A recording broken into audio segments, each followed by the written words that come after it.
والحمد لله وحده وحده. اللهم لك الحمد والمنة. اللهم إني لم أكن أدري ما الكتاب ولا الإيمان فعرفتني. اللهم إني كنت ضالا فهديتني. اللهم إني كنت ضائعا فأرشدتني. اللهم إني كنت مريضا فشفيتني. اللهم إني كنت عريانا فكسوتني. اللهم إني كنت جائعا فأطعمتني. اللهم إني كنت عطشانا فرويتني. اللهم إني كنت عائلا فأغنيتني. اللهم إني كنت يتيما فآويتني.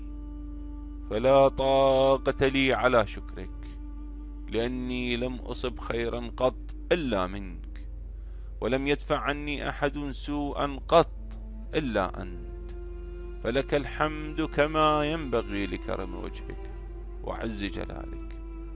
اللهم صل على محمد وآل محمد، وافتح مسامع قلبي لذكرك حتى أعي وحيك وأتبع أمرك وأجتنب نهيك.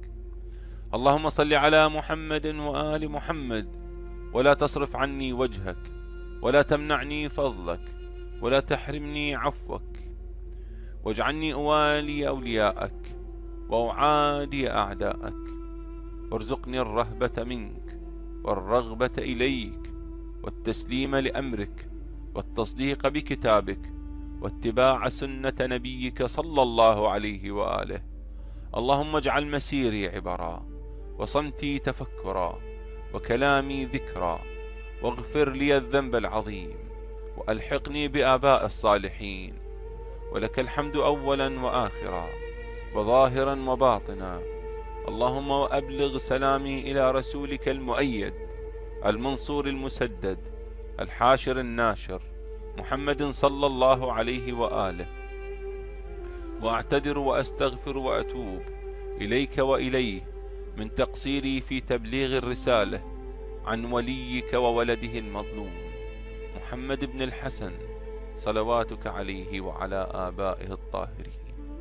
والسلام على المؤمنين والمؤمنات في مشارق الأرض ومغاربها، ورحمة الله وبركاته.